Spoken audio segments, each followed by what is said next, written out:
langsung saja saya panggil pemateri kita, Dr. Hewan Suwardi Hidayat. Dok, sudah bisa bergabung? Oke, bisa. Saya start videonya ya, Dr. B. Ya, 3, 2, 1. Tada! Oke, Oke, Assalamualaikum semuanya. salam. Salam. Gimana dok, sehat nih? Alhamdulillah sehat. Oke, gimana suasana di Cianjur atau Cipanas? Cianjur sekarang, Dok. Cianjur. Panas di sini, mah. Oke, nggak ada hujan ya, soalnya di Bogor hujan deras kayaknya. Belum, di sini paling gerimis doang sih kemarin. Nggak hujan deras. Gitu. Kapan Masih rencana banyak nih yang balik udah ke Arab? belum ada kepastian, Dok. Jadi di Indonesianya sekarang yang trouble gitu.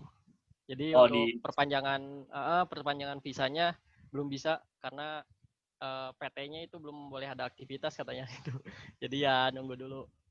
Jadi Ada kalau kegiatan Raptorsnya lagi. ada yang sakit gimana? Kenapa? Di sana Kalau ada sih dokter hewan senior masih ada di sana. Gitu. jadi masih aman ya. Masih aman. Baik, Dokter Hewan Suwardi Hidayat, mungkin tadi rekan-rekan viewer semua sudah melihat CV beliau, dan beliau saat ini bekerja di Falcon ya. Iya, An-Naifa Hospital for Falcon.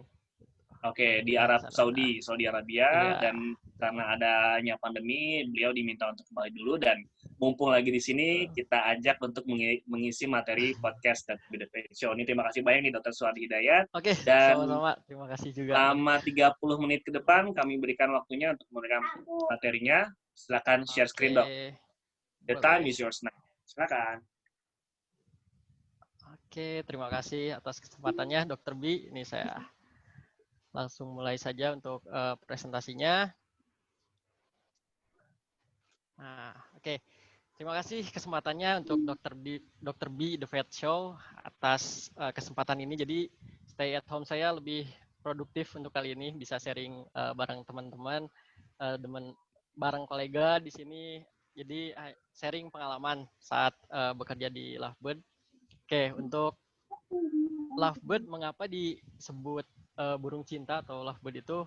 Karena dari nama genusnya berasal dari agape dan ornis, yaitu agape itu artinya cinta dan ornis itu burung. Makanya disebut burung cinta gitu. Nah, terus asal muasal mengapa dinamakan burung cinta ini? Karena burung ini terlihat selalu berpasangan dan merupakan burung yang monogami, tidak bisa dipoligami gitu. Kalau mau ternak itu nggak bisa satu jantan, beberapa betina itu nggak bisa. Jadi cukup satu pasang saja jantan dan betinanya. Kemudian asalnya dari benua Afrika. Nah ini persebarannya, negara-negaranya mungkin kalau saya sih belum pernah ke sini ya. Kalau ada yang pernah mungkin bisa lihat di alam liarnya itu lovebird. Nah ini untuk jenis-jenis lovebird-nya di dunia ada 9 jenis lovebird. Kita langsung saja ke slide berikutnya. Nah, ini yang biasa kita kenal burung lovebird clap kalau di Indonesia itu. Kenapa dinamakan clap? Karena ada eye-ring warna putih di sekitar matanya gitu. Jadi ini jenis tipe yang eye-ring Agapornis visceri. Ukurannya 14 sentian, beratnya 43 sampai 58 gram, dan lovebird ini tidak bisa dibedakan jantan maupun betinanya. Jadi kalau misalkan kita mau membedakannya itu harus dengan DNA sexing biasanya, kayak gitu. Kemudian yang selanjutnya Agapornis personatus. Nah ini ciri khasnya kepalanya itu ada pakai helm ya kayak gitu, warna hitam, kemudian dada sampai lehernya itu warna kuning, dan tubuhnya itu berwarna hijau. Nah, Dok Suwardi, maaf dipotong dikit ya. Suaranya bisa kencengan dikit, Dok.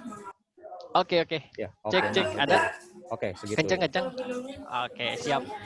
Nah, jadi ini untuk lovebird perso atau Agapornis personatus.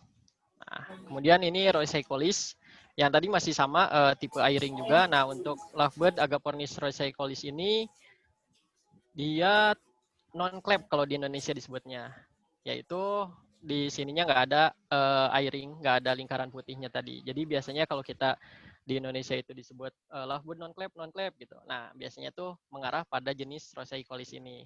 Ukurannya itu lebih besar dari yang tadi. Jadi 17 sampai 18, bahkan untuk jenis long feather itu sampai 20 cm ada. Nah, ini untuk beratnya 50 sampai 60 gram. Ini juga jantan dan betinanya itu nggak bisa dibedain gitu, tidak bisa dibedakan. Jadi harus DNA sexing. Nah, ini jenis selanjutnya yaitu Lilianae atau biasa disebut lovebird nyasa. Ukurannya lebih kecil dari yang tadi itu. Sama, ini juga tidak bisa dibedakan jenis kelaminnya. Dan ini masih termasuk ke dalam lovebird airing atau lovebird clap. Ini nigrigenis, hampir mirip dengan Personatus, hanya saja untuk warna hitamnya ini hanya sampai di pipinya saja. Jadi lovebird ini juga biasa disebut black chick lovebird karena pipinya ini hitam gitu, dan di lehernya ini ada sedikit warna oranye. Ini ciri khas dari nigrigenis. Ukurannya sama dengan Fishery dan Personatus. Kemudian ini Agapornis taranta. Nah, untuk lovebird ini dia bisa dibedakan jantan maupun betinanya. Yaitu untuk jantan, ini yang di foto ini merupakan lovebird jantan karena terdapat warna merah di keningnya itu. Sedangkan untuk betina itu hijau biasa. Nah, ini tadi yang gambar di awal itu lovebird jenis taranta. Ini merah untuk jantan dan betinanya polos hijau biasa. Ini ada lagi Agapornis canus atau disebut juga lovebird Madagaskar. Ukurannya lebih kecil dari yang tadi. Dan lovebird ini juga bisa dibedakan jantan betinanya, yaitu untuk jantan ini kepalanya putih bersih, sedangkan untuk betinanya itu kotor ya, abu-abu warna kepalanya itu. Ini juga ukurannya itu kecil, dan konon katanya, kata yang pernah pelihara itu ini lovebird jenis yang tingkat stresnya itu tinggi. Jadi gampang banget stres untuk lovebird jenis ini. Kemudian ada lagi Agapornis pularius. Nah, ini sekilas sih mirip taranta ya, tadi merah mukanya. Tapi ini sampai ke bawah, nggak keningnya aja. Kayak gitu. Ini untuk jenis pularius juga bisa dibedakan jantan betinanya, yaitu di mana kita bisa melihat paruhnya. Untuk jantan itu paruhnya berwarna merah pekat, sedangkan untuk betina itu dia lebih pucat warna paruhnya. Nah, ini Smendernianus. Ini jenis lovebird yang sangat langka gitu. Jadi ditemukan juga sudah dalam bentuk awetan gitu. Jadi makanya fotonya juga hanya sebatas gambar saja. Nah, kemudian kita lanjut untuk perawatannya.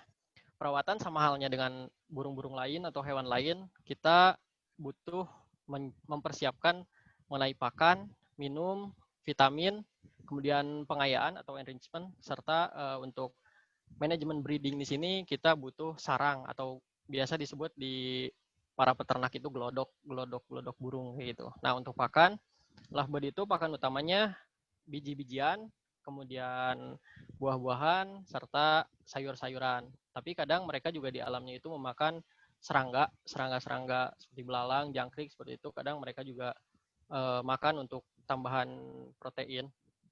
Nah, ini beberapa jenis biji-bijian yang biasa diberikan pada lovebird itu antara lain millet, canary seed, sorghum, haver, gabah, niger seed, dan lain-lain. Ini kuaci juga bisa diberikan. Kemudian untuk buah-buahan, hampir semua buah bisa kecuali alpukat. Alpukat ini beracun untuk burung, dan kalau nggak salah juga untuk hewan-hewan lain, alpukat ini juga tidak boleh diberikan. Gitu.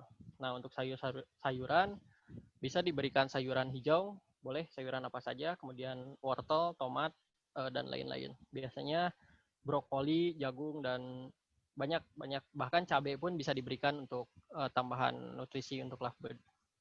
Nah, ini untuk pakannya ada yang disebut extra fooding atau soft food biasanya. Selain biji-bijian kan itu keras, makanan kerasnya. Nah, ini untuk extra foodingnya campuran bahan-bahan tadi yang seperti sayuran, kemudian kadang diberikan juga telur rebus seperti itu dengan cangkang-cangkangnya, karena cangkangnya juga sumber kalsium buat burung, bagus itu. Kemudian biasanya ditambahi dengan vitamin, probiotik, buah-buahan. Base-nya itu bisa menggunakan fur burung kicau. Nah, ini dibuat menjadi satu dan diberikan pada lovebird. Khususnya biasanya untuk lovebird yang memiliki anakan gitu aja. Untuk ngeloloh anaknya biasa diberikan soft food ini. Nah, kemudian untuk minum, kita biasanya diberikan air bersih dan disarankan memang airnya itu air matang gitu, air masak. Karena biasanya ada beberapa kejadian protozoa itu ketika diberikan air mentah. Jadi banyak kejadian infeksi oleh protozoa karena beberapa protozoa juga ada yang tahan oleh dalam air kaporit seperti itu. Kemudian boleh ditambahkan vitamin maupun probiotik, itu bisa juga ditambahkan ke air minumnya. Nah, kemudian ada juga pada air minum itu biasanya diberikan juga obat-obat yang berfungsi sebagai pencegahan. Seperti misalnya obat cacing bisa diberikan 3 atau 6 bulan sekali, atau obat anti koksidia itu bisa diberikan. Nah, penggantian minum itu biasanya dilakukan setiap hari gitu, atau bisa juga sehari 2 kali sampai 3 hari. Sehari 2 kali sampai 3 kali. Nah, kemudian ini yang penting, hindari pup sup. Pup sup itu adalah istilah untuk air yang penuh dengan kotoran burungnya itu. Jadi biasanya burung itu minum di situ, mandi di situ, buang kotoran di situ. Nah, pup sup ini biasanya terjadi pada tempat minum yang terbuka gitu, bukan tipe seperti dispenser ini. Nah, jadi ada 2 tipe untuk pemberian minum. Yang pertama itu model dispenser. Model dispenser ini kelebihannya lebih bersih, jadi tidak bercecer. Namun kekurangannya burung itu tidak bisa mandi gitu. Jadi cuma minum aja karena lubangnya juga kecil. Nah, kemudian untuk model cepuk terbuka seperti ini, kelebihannya itu burung biasanya bisa mandi. Jadi saat kondisi panas, burung itu instingnya memang mandi kayak gitu untuk mendinginkan suhu badannya, apalagi untuk burung-burung yang sedang mengerami telurnya. Nah, kemudian kelebihannya juga ini bisa melakukan pengisian air itu dari luar. Nah, jadi nggak usah dicopot, tempat minumnya itu dari luar bisa. Kemudian untuk kekurangannya itu tadi cepat kotor dan bisa sering terjadi pup sup tadi. Untuk vitamin, kita bedakan vitamin itu larut air dan larut lemak. Nah, untuk vitamin larut air ini, vitamin B dan C, ini aman untuk diberikan, walaupun dosisnya itu lebih biasanya. Nah, karena vitamin B dan C ini biasanya dikeluarkan lagi melalui urin atau kotoran saat burung pup itu. Makanya cukup aman karena dibuang kelebihannya. Nah, untuk larut lemak ini, vitamin A, D, E, K ini sangat harus, pemberiannya itu harus sesuai dosis. Karena jika berlebih, maka ini akan menjadi racun gitu, toksik untuk burung dan hewan lain juga tentunya. Untuk vitamin larut lemak ini harus sesuai dosisnya. Nah, kemudian untuk fungsi vitamin ini seperti kita ketahui sebagai antioksidan, pemeliharaan sel, metabolisme, dan reproduksi. Kemudian untuk burung parrot khususnya, burung pemakan biji-bijian ini biasanya mereka mengalami hipovitaminosis A gitu kan. Jadi sel-selnya itu rapuh karena kekurangan vitamin A. Nah, ini terjadi karena biji-bijian itu biasanya hanya banyak mengandung vitamin E saja, sedangkan untuk vitamin A, B, C, D itu biasanya sangat minim. Bahkan biji-bijian itu ada yang tidak mengandung vitamin-vitamin tersebut gitu. Jadi butuh asupan vitamin dari luar, tambahan vitamin baik dari sayuran, dari buah-buahan maupun dari vitamin sintesis yang diberikan. Nah, ini untuk enrichment-nya, fungsinya yaitu untuk mengurangi stres, kemudian alat untuk mengasah paruh, karena untuk jenis parrot atau paruh bengkok ini, paruhnya itu akan terus tumbuh panjang, dan biasanya ada juga kejadian yang disebut paruh gajah gitu. Nah, itu panjang terus paruhnya sampai jika sudah terlalu parah itu bisa berbalik menusuk ke lehernya sendiri. Jadi sangat dibutuhkan alat untuk mengasah paruh ini dari kayu-kayuan yang cukup lunak seperti itu, biasanya dari kayu kaliandra, kayu-kayu pinus yang bisa dihancurkan oleh burung. Kemudian ini juga untuk enrichment, memacu burung untuk beraktivitas seperti itu. Jadi burung nggak diem aja gitu mainin enrichment ini. Nah, untuk sarang, burung-burung lovebird ini mereka membuat lubang di pohon-pohon, bahkan untuk jenis Oke, lanjut ya. Nah, untuk jenis Roseoicolis ini kita lihat bahwa dia membuat sarangnya itu di pohon kaktus gitu, dibolongin, dia masuk ke dalam. Nah, jadi untuk memanipulasi habitnya itu, kebiasaannya itu, maka biasanya peternak memberikan glodok. Glodok ini tempat sarang, dibikin bulatan, bolong ini. Jadi ini untuk mereka bersarang di dalam dan beranak gitu, untuk beranak pinak di situ. Nah, biasanya di dalam glodoknya ini kita berikan alas dari serutan kayu agar lovebird itu nyaman dan aman gitu. Burungnya juga, anaknya juga nyaman, empuk. Oke. Nah, ini contohnya ketika lovebird bertelur dan menetas. Ini ada anaknya 1, baru menetas 1, ini jumlah telurnya 3. Nah, ini salah satu contoh glodok yang dipakai oleh peternak lovebird. Nah, ini untuk manajemen breedingnya, kandang sudah pasti dibutuhkan. Jadi udah pasti butuh kandang, nggak mungkin kita ternak lovebird nggak pakai kandang gitu. Nah, terus untuk sepasang burung lovebird, jadi sepasang itu per kandang itu sepasang. Karena tadi di awal sudah disebutkan bahwa lovebird ini jenis yang monogami. Kita tidak bisa memasukkan dalam satu kandang itu satu jantan lebih dari 1 betinanya. Kemudian dilakukan pengecekan rutin, recording, pencatatan, karena nanti ini berhubungan dengan mutasinya gitu. Untuk mutasi-mutasi, jadi anak ini dari indukan mana, warna apa, itu nanti ada di recording. Kemudian untuk fasilitas pendukung lainnya, ada termohygrometer. Ini sangat berguna karena untuk mengukur suhu dan kelembaban. Nah, suhu yang ideal itu 18 sampai 28 derajat Celcius. Kemudian untuk kelembaban itu 60 sampai 70%. Untuk breeding ini ideal untuk breeding. Karena jika kelembaban ini terlalu rendah, biasanya telur itu kering duluan. Jadi embrionya itu mati duluan di dalam telur sebelum berkembang dan menetas. Namun sebaliknya kalau misalkan kelembabannya ini terlalu tinggi, maka biasanya telurnya itu cangkangnya lebih tebal. Jadi si anak itu susah untuk memecah telurnya dan sama bisa mati juga kemudian. Nah, ini untuk mengatur kelembabannya kita membutuhkan humidifier dan dehumidifier. Jadi humidifier ini untuk meningkatkan kelembaban, dehumidifier ini untuk menurunkan kelembaban. Ini alat pendukung yang cukup penting jika kita ingin beternak burung lovebird ini. Nah, ini contohnya. Ini contoh di tempat kerja saya sebelumnya. Jadi ini posisi ternaknya itu seperti ini.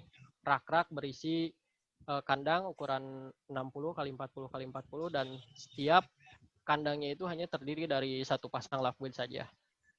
Gitu. Dan anakan juga masih di dalam sampai usia 50 hari. Biasanya baru dipisah dari induknya. Nah, ini untuk kandang koloni. Jadi untuk lovebird yang sudah berproduksi, biasanya 2 kali produksi, 3 kali produksi itu diistirahatkan terlebih dahulu. Jadi selama 2 bulan maksimalnya itu diistirahatkan agar untuk recovery organ-organ reproduksinya sehingga bisa bertahan lama gitu. Biasanya untuk lovebird yang diforsir terus untuk berproduksi itu biasanya umurnya tidak lama, tapi dengan kita mengistirahatkan dulu lovebird ini sebulan atau 2 bulan itu biasanya tahan sampai beberapa tahun ke depan.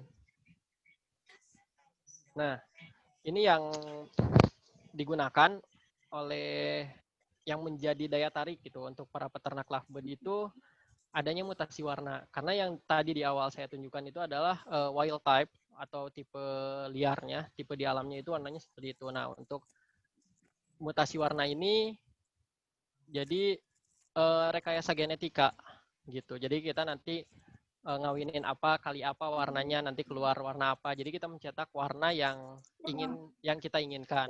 Nah, ini ada beberapa mutasi warna antara lain autosomal dominan, autosomal resesif, kemudian sex-linked dominan dan sex-linked resesif serta incomplete dominan. Ini base-nya sebenarnya lebih banyak dari ini. Nah, ini untuk autosomal dominan. Hanya butuh satu indukan saja yang membawa genetik untuk bisa menghasilkan warna tersebut. Jadi cukup jantan atau betinanya aja yang membawa genetik ini, maka ketika dikawinkan akan langsung muncul secara visual. Nah, jadi tidak ada split pada mutasi yang bersifat dominan. Kemudian ada tipe single factor dan double factor, dark factor. Nanti lebih jelasnya di slide berikutnya. Nah, ini contohnya. Ini 1-2 adalah jantan, 3-4 betina. Jadi masing-masing ini membawa single factor, dark factor. Jadi ini dark factor green, kemudian ini green biasa tanpa dark factor. Nah, ketika dikawinkan maka akan muncul 25% double dark factor gitu. Jadi warnanya itu gelap atau biasa kita sebut olive, hijau-hijau apa ya, feses kuda kayak gitulah.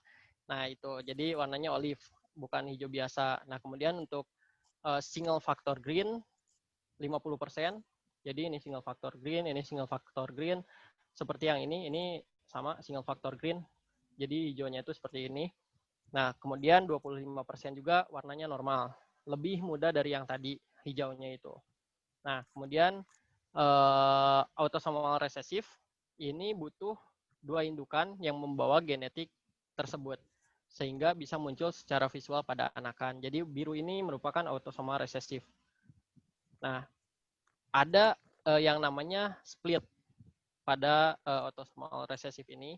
Split itu adalah burungnya itu visualnya warna hijau misalkan, tetapi dia membawa genetik berwarna biru.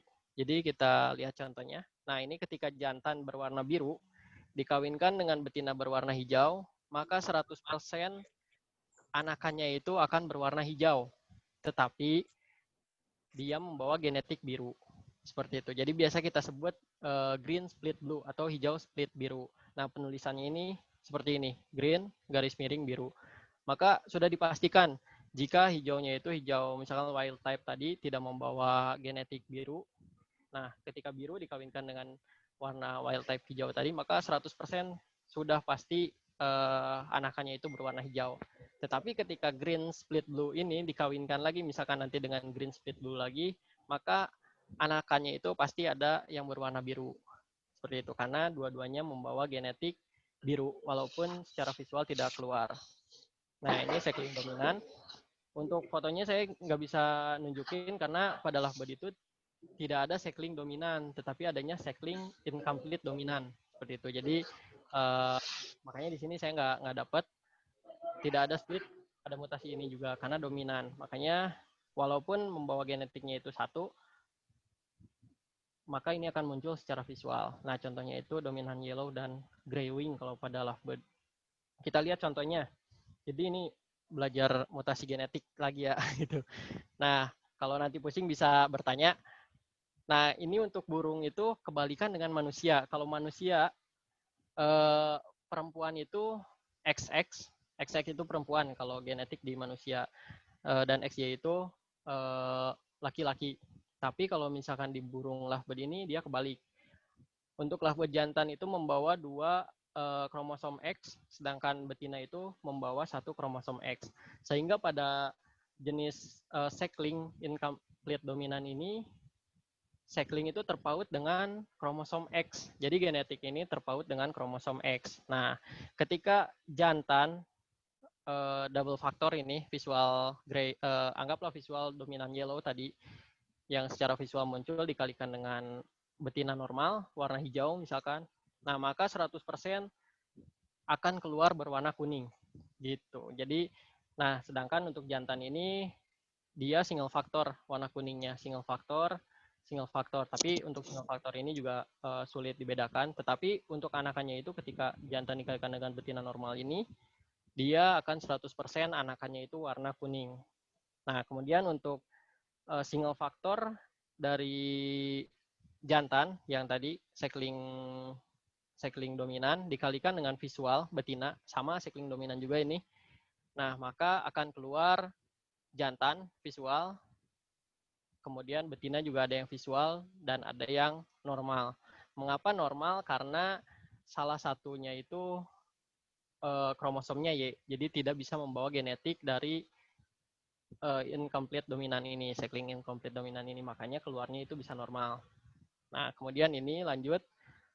Ini juga sama secara visual, namun single faktor dikalikan dengan betina normal, maka jantan maupun betina bisa keluar visual. Begitupun, Ardi, ya. Itu yang di sebelah kirinya itu yang 4 kotak itu satu satu strip 3 itu 1 sampai 3 atau 1 dan 3? Oh enggak, ini tuh biar ini aja biar gampang. Ini kan 1 dikaliin dengan 3 kayak gitu. Ya. Ini yang jantan, ini yang kenapa? Berarti bukan 1 sampai 3 ya. Jadi 1 dengan 3 gitu ya. Betul. 1 dengan 3, ini kan 2 dengan 3 gitu. Jadi kaliin ininya. Oke, seperti itu. Oke, thank you. Nah, oke, kita lanjut. Nah, ini tadi untuk yang single faktor dikalikan dengan standar, normal, tidak membawa genetik, maka tadi bisa jantan maupun betina yang visual, begitupun jantan atau betina bisa normal gitu. Nah, kemudian yang unik di sini, ketika jantan berwarna hijau dikalikan dengan visual dominan yellow yang membawa genetik cycling dominan tadi, maka jika keluar visual itu sudah bisa dipastikan jantan gitu. Karena ini terpaut dengan kromosom X tadi. Ketika 1 bertemu dengan 3, maka salah satu kromosom X-nya ini akan membawa genetik yellow ini, genetik kuning ini, maka karena sifatnya dominan, dia akan selalu muncul. Jadi yang hijau ini akan tertutupi oleh yang kuning. Seperti itu. Jadi ketika keluar visual, misalnya anakannya itu kuning, nah itu udah bisa dipastiin bahwa itu jantan gitu. Nah, sebaliknya kalau misalkan keluarnya itu normal, warna hijau, itu sudah bisa dipastikan betina. Jadi ini uniknya di cycling dominan. Kemudian ini cycling resesif. Nah, ini jenis mutasi opalin atau di Indonesia itu disebut biola. Dulu pernah ramai, harganya itu sampai 30 juta per pasang burung seperti ini. Tapi sekarang udah enggak, atau berapa sekarang gitu kan. Dulu pas awal-awal masuk ke Indonesia, harganya itu lumayan gitu kan, sampai 30 jutaan itu pasangnya. Nah, kalau di sini karena tadi resesif, maka ada splitnya. Namun uniknya untuk cycling resesif ini, hanya jantan saja yang bisa split terhadap mutasi ini, karena terpaut dengan kromosom X tadi. Ketika kromosom X jantan itu hanya salah satu membawa genetik ini, maka dia dikatakan split. Karena secara visual dia nggak keluar, warnanya hijau biasa, tetapi dia membawa genetik warna seperti ini. Begitu. Nah, untuk jenis kelamin bisa diketahui tanpa tes DNA tadi untuk beberapa kasusnya. Nah, kita lihat ini ketika jantan opalin yang membawa dua-duanya membawa genetik, maka muncul secara visual dikalikan dengan betina normal warna hijau, maka ketika keluar jantan, ketika keluar warna normal atau hijau, itu sudah bisa dipastikan jantan gitu. Jadi tetapi dia split membawa genetik cycling resesif ini. Nah, ketika dia keluar secara visual warna tadi, misalkan dikawinin gitu, keluar warna ini, itu udah bisa dipastikan dia jenis kelaminnya betina gitu. Karena betina hanya memiliki 1 kromosom X gitu. Jadi ini mengapa bisa dipastikan. Nah, untuk split itu kenapa bisa jantan? Kenapa hanya bisa jantan? Karena jantan memiliki kromosom X-nya itu 2. Jadi ketika hanya 1 membawa genetik opalin ini, maka di sini tidak akan muncul secara visual tadi gitu. Visualnya biasa aja, normal seperti wild type tadi, tetapi membawa genetik dari opalin ini. Nah, ini salah satunya, ini juga sama. Misalkan kita kawinkan split dengan visual betina, maka akan muncul jantan visual, jantan split, dan jantan betina visual juga. Nah, untuk yang split opalin tadi, misalkan kita kalikan dengan betina normal, maka di sini ada yang disebut possible split. Possible split itu kita nggak tahu antara, karena kan yang ini yang 1-3 ini dia visualnya itu warna hijau, tetapi dia membawa split cycling resesif ini, split opalin. Nah, kemudian yang 2-3 ini dia normal tanpa membawa genetik split opalin ini. Tapi kan kita nggak tahu ya, maksudnya di yang ini teh bawa apa enggak gitu, bawa split resesif apa enggak. Nah, ini disebutnya disebutnya possible split gitu. Jadi hanya bisa diketahui split atau tidaknya itu dengan test breed. Ketika yang split ini, yang possible ini dikalikan dengan misalkan biola lagi atau opalin lagi, kalau misalkan ternyata keluar visual betina tuh, nah itu berarti udah pasti split gitu. Tapi kalau misalkan nggak keluar, ya berarti jantan biasa, jantan normal, dia bukan split opalin, seperti itu. Pusing nggak? Gitu, kalau pusing nanti ditanya lagi aja ya. Oke, nah ini untuk incomplete dominan. Sama ini tadi, karena dominan itu ada single faktor dan double faktor. Kemudian untuk incomplete ini tidak berdiri sendiri. Kalau misalnya dominan autosomal itu berdiri sendiri seperti hijau aja gitu kan tadi. Nah, kalau incomplete dominan ini tidak berdiri sendiri. Jadi harus ikut dengan autosomal dominan tadi. Nah, misalkan ini seperti violet. Violet ini bisa nempel ke hijau atau bisa nempel ke biru. Jadi ada yang disebut blue single factor violet atau blue double factor violet. Itu warnanya ungu gitu kan. Tapi nggak ada lah buat yang warnanya ungu tersendiri, nggak ada itu. Jadi ungunya ini harus nempel ke biru atau ke hijau. Nah, ini biasanya tidak seimbang antara 80 berbanding 20 atau 70 berbanding 30 dengan autosomal dominannya itu. Nah, ini kelainan namanya mutafi. Kalau nggak salah mutafi ini kan, bukan mutasi, tapi mutasi variation kayak gitu. Nah, ini half sider disebutnya gitu. Jadi sebelah hijau, sebelah biru. Ini tidak bisa diturunkan. Jadi hanya kelainan saja gitu. Nah, kayak gitu. Dan ini kalaupun dikawinkan, anaknya ya bisa biru, bisa hijau, tapi tidak akan menurunkan warna seperti ini lagi untuk anakannya.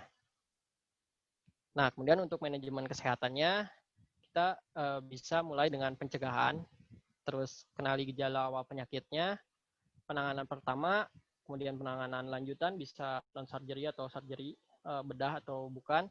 Kemudian tambahan lainnya biasanya kita melakukan DNA sexing, karena untuk jenis-jenis sekling resesif, untuk kemudian yang ya khususnya untuk yang sekling resesif tadi, kita sangat membutuhkan DNA sexing ini untuk mengetahui jantan atau betina, karena kalau jantan tadi kan ada splitnya, kalau betina kan enggak gitu. Nah, kemudian pengambilan sampel dan nekropsi.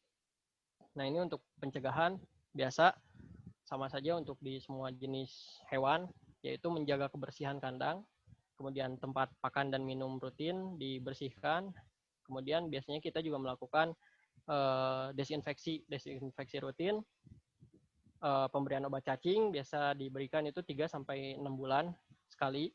Nah, menghindari adanya predator atau binatang yang mengganggu lainnya. Biasanya burung ini stres juga saat mengeram. Itu bisa dari gangguan tikus, cicak, ular, kutu juga, bahkan di dalam glodoknya itu bisa sangat mengganggu dan bisa mengakibatkan gagalnya ternak kita gitu, gagal gitu.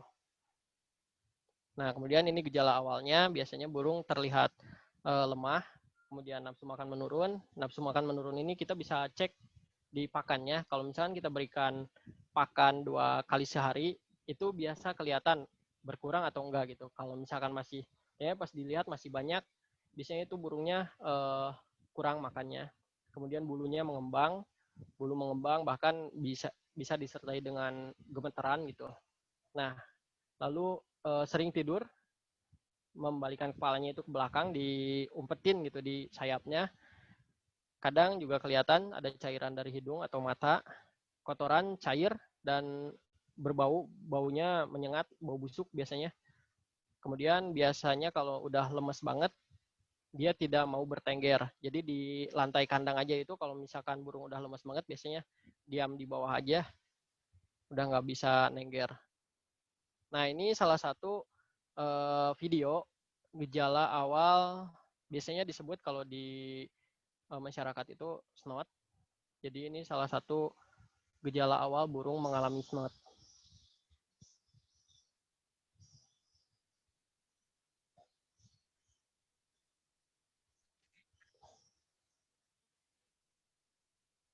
Nah, kita lihat burung ini. Nah, dia sering menggosok-gosokkan paruhnya ke tangkringan. Gosok-gosok terus gitu kan. Nah, gosok-gosok lagi matanya gitu kan ke tangkringan. Ini sering banget itu gejala wall snot biasanya seperti itu. Kayak mau ngeluarin ingusnya gitu dok ya? Gatel dok, jadi sama kita kalau misalkan atau flu kan gatel tuh mata hidung udah pastilah deketan gitu kan, itu gatel pasti. Nah itu dia. Tapi ada juga kebiasaan mereka itu memang ngegosok-gosokin paru juga setelah makan atau minum. Tapi tidak seperti ini, sering. Frekuensinya itu kan sering dia ngegosok-gosokinnya. Sama ini juga, sebenarnya ini kalau lebih jelas videonya itu, dia kelihatan matanya itu sudah berair. Nah itu kan dia ngegosok-gosok lagi. Bukan cuma paruh gitu, sama matanya juga tuh. Nah kayak gitu. Jadi, dan bersin, kadang dia bersin juga. Gitu. Kalau misalkan kita tidak observasi dengan seksama, ini tuh kelihatannya sehat-sehat aja gitu, masih terbang, masih makan kemana-mana kayak gitu. Tapi sebenarnya kalau kita lebih jeli, ini sudah ada tanda-tanda gejala snot. Dan parahnya lagi memang, nah parahnya lagi memang snot ini sangat mudah menyebarnya. Jadi kadang-kadang para peternak itu baru ngobatin gitu, baru ke dokter hewan, baru konsul apa gimana, itu tuh setelah parah, setelah terjadi kematian banyak dalam satu hari itu bisa sampai 5 ekor, 6 ekor, karena ini cepat banget nyebarnya dan tingkat kematiannya juga tinggi gitu. Nah, makanya salah satu tipsnya itu kenali gejala awalnya. Makanya ini kebetulan saya dapat gitu videonya waktu observasi di kandang. Nah, ini untuk penanganan pertama. Kadang peternak tuh bingung gitu pas ada burung sakit itu diapain. Memang harus sebaiknya dibawa ke dokter hewan gitu kan. Memang harus itu kalau misalkan mau burungnya sembuh lagi. Namun untuk penanganan pertamanya kita bisa pisahkan dulu burung sakit. Karena untuk beberapa penyakit yang penularannya cepat seperti tadi snot, kemudian untuk pox biasanya pox virus itu juga cepat, makanya kita pisahkan dulu burung yang sakit itu dari yang sehat. Kemudian disimpan di tempat redup, hangat dan sepi. Karena ini untuk meminimalisir stresnya. Ketika burung stres, itu akan menurunkan juga sistem imunnya. Jadi lebih cepat parahnya gitu. Apalagi untuk burung-burung kecil seperti ini, biasanya kalau udah ketahuan sakit, lemas, cepat matinya juga gitu kan. Nah makanya disimpan di tempat redup, hangat, dan usahakan sepi. Kemudian ini bantu force feeding. Biasanya ada kita menggunakan feeding set atau sonde lambung itu bisa. Jadi dibantu karena burung-burung sakit seperti ini biasanya juga tadi nafsu makannya kan menurun. Kemudian yang terbaik adalah segera hubungi dokter hewan untuk penanganan lebih lanjutnya. Nah, untuk penanganan lanjutan bisa dengan surgery atau bedah. Ini bisa dengan untuk kasus-kasus operasi, misalnya patah tulang, kemudian egg binding, telurnya nggak bisa keluar, lipoma, atau biasa di para hobiis itu disebutnya ngelemak gitu. Jadi banyak lemak, timbunan lemaknya itu nggak bisa hilang, makanya dioperasi. Kemudian untuk non surgery itu bisa dilakukan pengobatan antibiotik, antiparasit atau fluid terapi. Kemudian mineral juga, kalsium, vitamin juga bisa. Nah, untuk ada kasus hipovitaminasis itu bisa diberikan vitamin aja. Itu jadi tanpa surgery. Kemudian ini untuk tambahan DNA sexing biasanya dilakukan dengan pengambilan bulu dan juga darah gitu. Jadi untuk bulu itu harus tercabut dengan folikelnya. Ini saya nggak ada gambarnya. Jadi biasanya bulu itu bulu sekunder atau bulu bagian dalam ekor serta bulu dada itu yang biasa diberikan ke lab. Kita di Indonesia juga udah banyak sekarang beberapa lab untuk DNA sexing ini. Bisa juga dari darah. Darah biasanya kita ngambil dari ujung jarinya itu kita tusuk keluar darah setetes 2 tetes menggunakan kertas saring. Itu nanti bisa diberikan juga ke lab untuk diuji DNA sexing. Kemudian untuk pengambilan sampel tadi pengambilan sampel bulu, darah, serta kotoran untuk memeriksa parasit. Nah, kemudian nekropsi.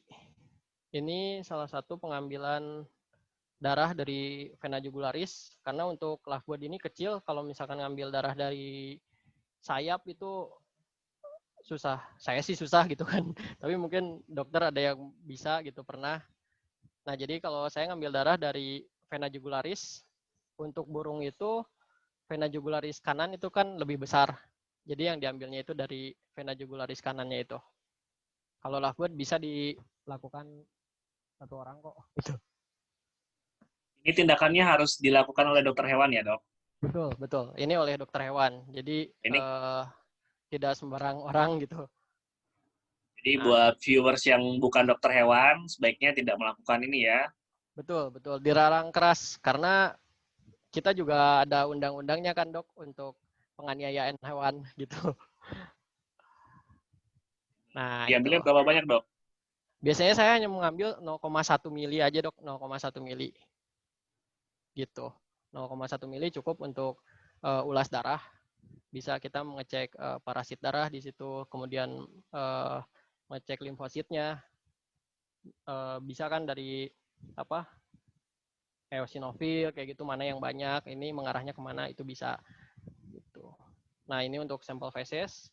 Ini feses yang saya ambil ini khas banget untuk kasus trichomonas biasanya. Jadi beberapa kali saya memeriksa sampel untuk feses seperti ini, biasanya hampir pasti itu 99% ketika dicek itu ada trichomonas di dalamnya.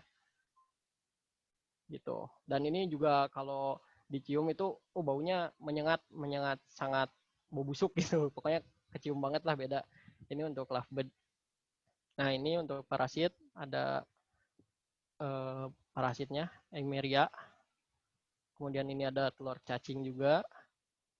Nah, ini untuk nekropsi.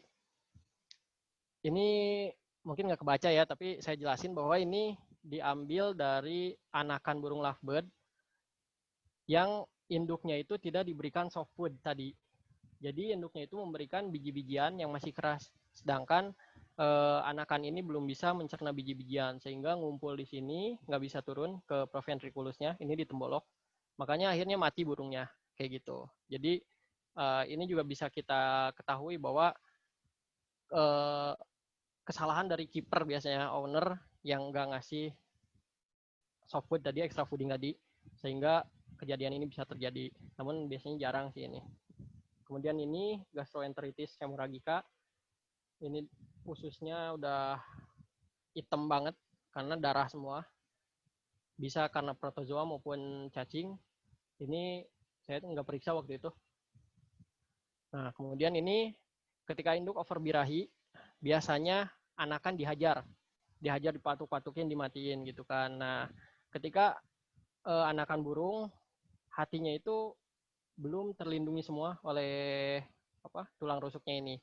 Jadi dihajar biasanya yang kenanya itu hati berdarah-darah kayak gini, dan nggak dikasih makan juga. Ini bisa dilihat temboloknya juga kosong gitu. Jadi sebisa mungkin indukan itu ketika mengeram atau punya anakan, diberikan pakan yang tidak terlalu memicu birahinya gitu kan. Misalkan vitamin-vitamin yang meningkatkan birahi seperti vitamin A, D, E itu bisa dikurangi saja sehingga tidak terjadi kejadian seperti ini. Nah, ini untuk kejadian kanker tulang. Jadi awalnya ini saya kira egg binding, ternyata bukan. Terus batu kloaka juga ternyata pas dibuka bukan. Ini kanker tulang di sini yang sudah bermetastasis ke tulang rusuk, bahkan ke organ-organ visceralnya sudah menyebar. Ini burung di atas 5 tahun kalau nggak salah, memang sudah tua banget. Oke. Nah, ini suspek chlamydiosis. Jadi ini belum dicek lebih lanjut chlamydiosis atau bukan. Hanya saja saya mencari referensi dari buku bahwa kejadiannya sering. Jadi untuk anakan-anakan umur di bawah 2 mingguan gitu, ini 2 mingguan ke bawah itu sering mati lagi di peternakan tersebut. Padahal pada saat umur 1 hari sampai seminggu itu sehat-sehat aja. Nah, kemudian ketika dibuka, anatomi patologisnya itu seperti ini. Ada hepatomegali dan terlihat bercak-bercak darah. Serta ini sebenarnya ada splenomegali juga, pembesaran limpa gitu. Nah, ternyata pas dicari referensi, ini mengarah pada kasus chlamydiosis gitu. Dan kasus chlamydiosis atau siteptosis ini juga kita mesti hati-hati karena salah satu penyakit yang zoonosis, bisa menular ke manusia, bisa menular dari kotoran burungnya itu. Nah, makanya setelah di treatment sesuai perkiraan ini gitu kan, menggunakan antibiotik yang bisa membunuh chlamydiosis ini, akhirnya untuk produksi selanjutnya ada 1 ekor yang terselamatkan bisa hidup. Namun saudara-saudaranya masih mati lagi seperti ini lagi kejadiannya gitu. Untuk mengetahuinya ya sebenarnya bisa diuji lab lebih lanjut sih yang ini. Nah, ini biasanya terjadi juga sleep pneumonia. Biasanya yang anakan burungnya itu di hand feeding. Jadi bukan diloloh sama induknya, melainkan sama ownernya. Ini pakan terlalu penuh sehingga burung muntah, kemudian masuk ke trakea. Ini trakea, sedangkan esofagus kan di belakang sininya. Gitu. Jadi pakan masuk ke trakea, otomatis pasti mati lah dalam beberapa detik juga ini burung mati gitu. Nah, ini untuk ASI-tes. Jadi ketika dibuka, organ visceralnya ini terlihat ini langsung banyak berair di sini di bawah tisu. Biasanya ASI-tes ini terjadi karena pakan yang tinggi natriumnya. Jadi untuk kasus-kasus di peternakan itu biasanya egg food-nya itu atau extra fooding-nya itu diberikan tepung roti. Sedangkan tepung roti di Indonesia itu merupakan salah satu pakan yang natriumnya itu cukup tinggi. Makanya kejadian ini tuh sering pada saat di peternakan tersebut memberikan tepung roti pada egg food-nya. Tapi ketika di stop tepung rotinya itu, alhamdulillah kejadian ini tuh berkurang dan bahkan sekarang udah nggak pernah ada yang ASI-tes seperti ini. Nah, ini yang terakhir di Indonesia itu banyak banget kemarin, mungkin kalau misalkan para kolega atau teman-teman di sini ada yang bisnis lovebird, karena harganya tadi berdasarkan mutasi. Jadi untuk mutasi-mutasi tertentu itu harganya bisa sampai jutaan, puluhan juta, bahkan ada yang sampai ratusan juta itu per ekornya gitu. Jadi biasanya kan kalau burung harga mahal itu kalau udah menang kontes suaranya kayak gitu kan, di lapang menang terus. Tapi ini hanya diem aja gitu burungnya, warna tertentu itu harganya bisa fantastis. Makanya banyak masyarakat itu bisnis lovebird gitu. Kemudian genetik atau prestasi di lapangan juga ini berpengaruh pada harga. Kemudian berdasarkan kualitas juga. Jadi misalkan warnanya bagus tapi bodinya kecil, itu juga kualitasnya kurang baik. Jadi orang-orang biasanya nyari warnanya bagus, markingnya bagus, bodinya juga proporsional besar seperti itu. Kecuali untuk jenis Liliane tadi, nyasa, itu justru harus kecil bodinya gitu, jadi bukan besar. Dan salah satunya ini mengapa banyak orang berbisnis lovebird itu karena mudah diternak gitu. Pokoknya kita pelihara kasih makanan, kasih glodok, pasti lah gitu. Yang belum bisa ternak aja, insya Allah hasil gitu untuk ternak lovebird ini. Nah, itu sih dari saya. Sekian dan terima kasih atas waktunya. Saya kembalikan kepada host. Silahkan, Dr. B. Baik, terima kasih banyak Dr. Hewan Suwardi Hidayat. Boleh tolong di end screen, Dok? Oke. Saya stop screen. Ini ilmunya mahal nih ya. Baik, sebelum kita mulai ke sesi diskusi, kita akan tampilkan dulu satu loop introduction slide ya dari Dr. Suwardi, sambil mulai break dulu, Dok, sekitar 2 menit untuk minum dulu supaya kering. Oke, boleh. Oke. Silakan. Saya stop dulu.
Baik, Dokter Suwardi sudah bisa kembali, sudah minum bajigurnya mungkin.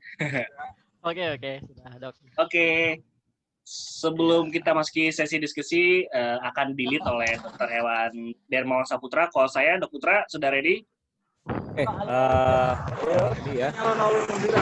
Bentar, ini ada sedikit.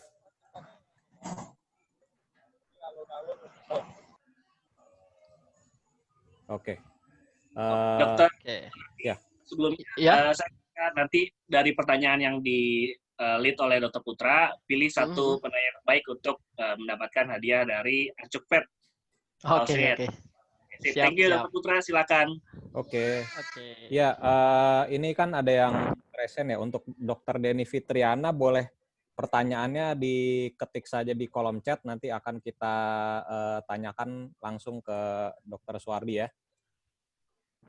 Baik, oke. Sesi tanya jawab kita mulai. Saya akan memilih beberapa pertanyaan karena waktu kita juga terbatas. Pertanyaan pertama ini dari Dokter Hewan Peter Kombo. Oke. Dokter Kombo ini punya 2 pertanyaan. Yang pertama, tadi kan Dokter Suwardi menyebutkan ada anakan LB ini diangkat di usia 50 hari. Itu pertimbangannya. Iya, betul.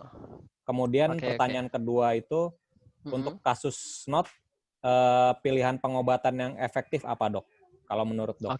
Itu dulu aja, Dok. Oke. Siap. Terima kasih, Dokter Kombo. Aduh, ini senior saya nih, saya belajar banyak juga dari beliau. Halo Dok, terima kasih sudah join di sesi kali ini.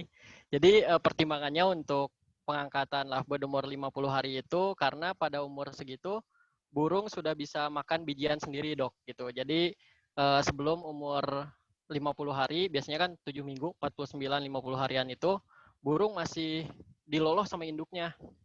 Nah, gitu. Jadi setelah 50 hari, biasanya dia udah makan sendiri, baru kita bisa pindahkan ke kandang lain. Karena biasanya kalau misalkan umur 50 hari masih bersama induknya, itu biasanya dihajar juga sama induknya, gitu. Jadi udah disapih istilahnya, udah suruh pergi kayak gitu.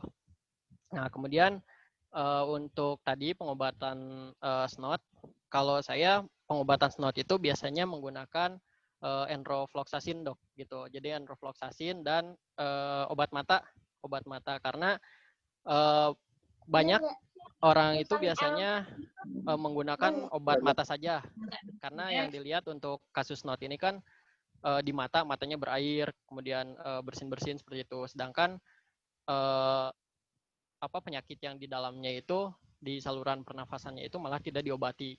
Nah, jadi biasanya saya untuk kasus-kasus SNOT ini menggunakan enrofloxacin dan juga double gitu dengan obat mata. Biasa menggunakan erlamisatin salep kayak gitu, Dok.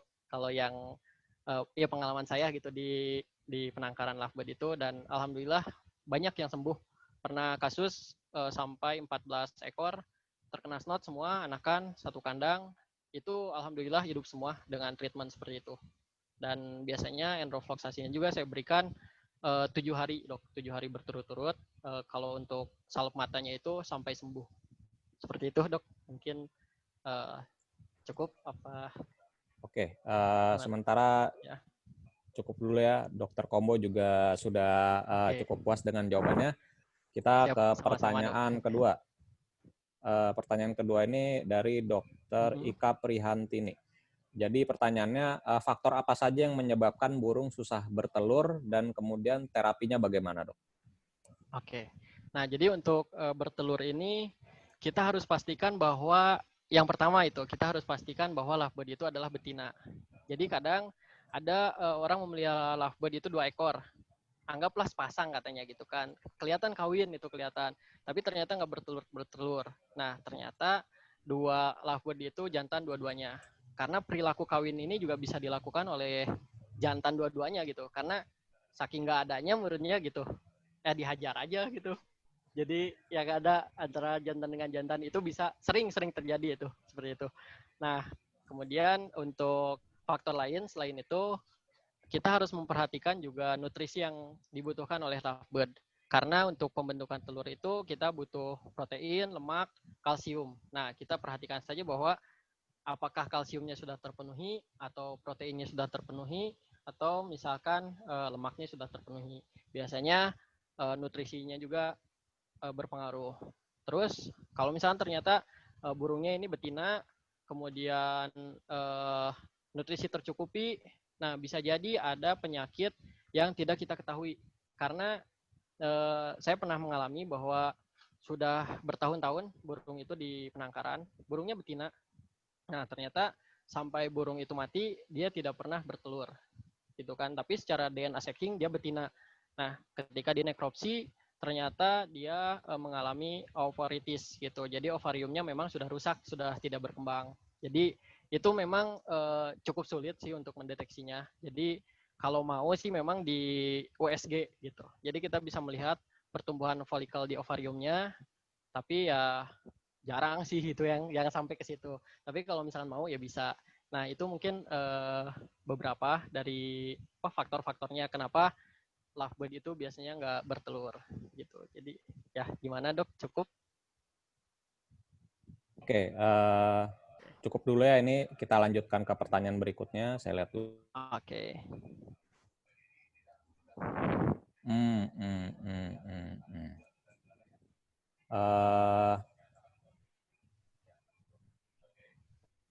Oke, ini ada beberapa. Ya udah kita mulai deh.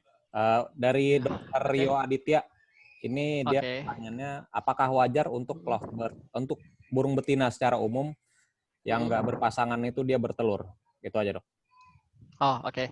Ya jadi untuk burung, terus ikan, reptil, itu untuk jenis-jenis hewan ini tanpa jantan pun mereka tetap bertelur. Tetapi telurnya itu dia infertil, jadi tidak akan menetas. Sama halnya seperti telur ayam layer ya gitu, yang kita konsumsi gitu. Sama seperti itu. Jadi wajar-wajar aja kalau misalkan lovebird betina bertelur tanpa jantannya. Gitu, Oke, lanjut ke pertanyaan berikutnya dari Dr. Arya Astika. Malam, bagaimana cara mengetahui jantan atau betina lovebird dari yang tidak bisa diidentifikasi? Kemudian apakah lovebird yang dijual di toko itu sudah pasti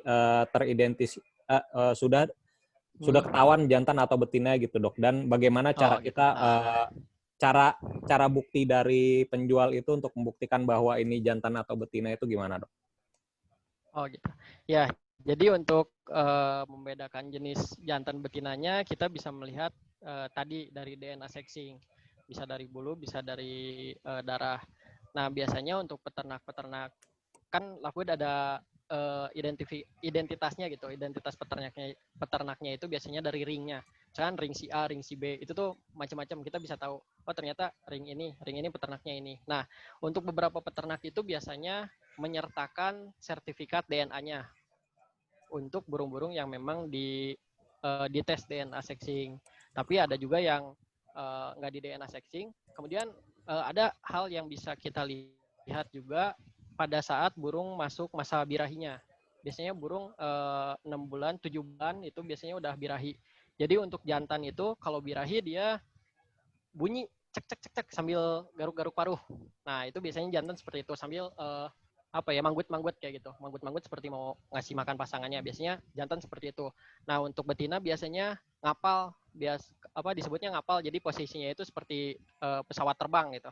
Nungging kayak gitu sambil ngelebarin sayapnya. Itu biasa kita lihat kalau posisinya seperti itu udah pasti betina gitu kan. Nah, jantan tadi garuk-garuk paruh. Dia gelisah bolak-balik sambil garuk-garuk paruh dan bunyi cek cek cek cek cek kayak gitu. Nah, itu tapi kita harus nunggu dulu sampai masuk usia birahi kalau itu. Jadi nggak bisa, kalau DNA sexing itu dari umur 2 bulan atau 50 hari tadi kita bisa tahu jenis kelaminnya. Gitu, dok.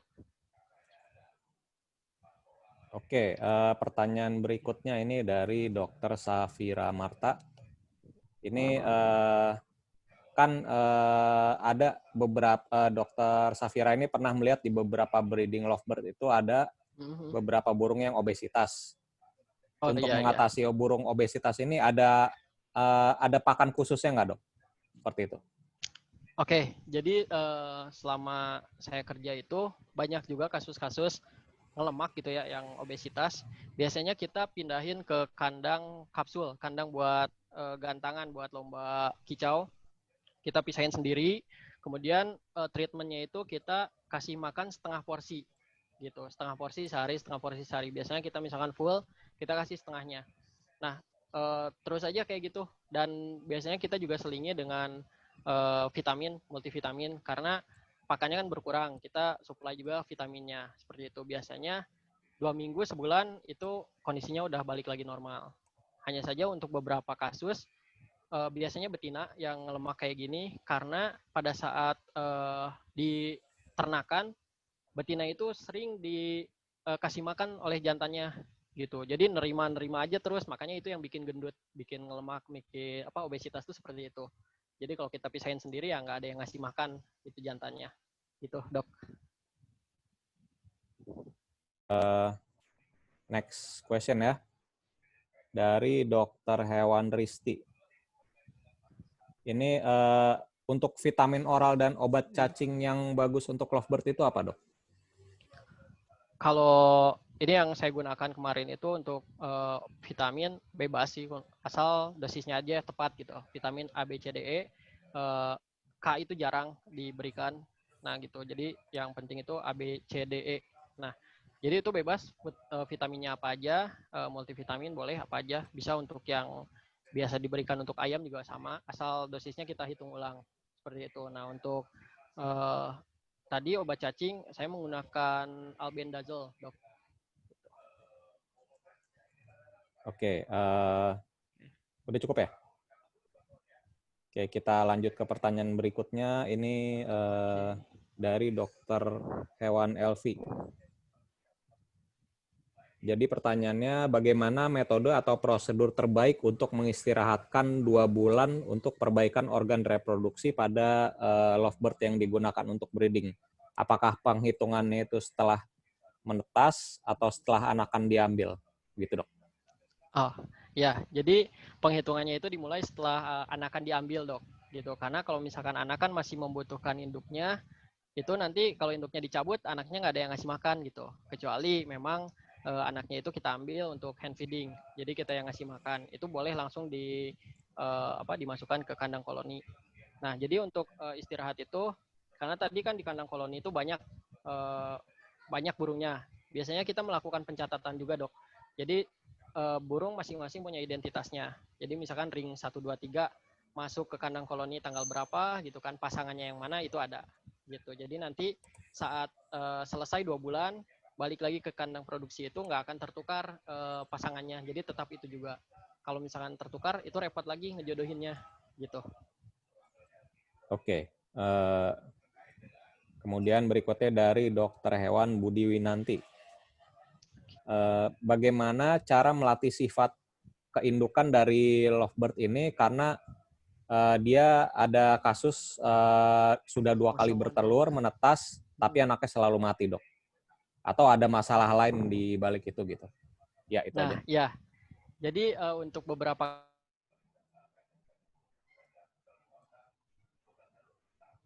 kasus memang ada indukan yang jelek karakter. Dulunya itu di hand feeding.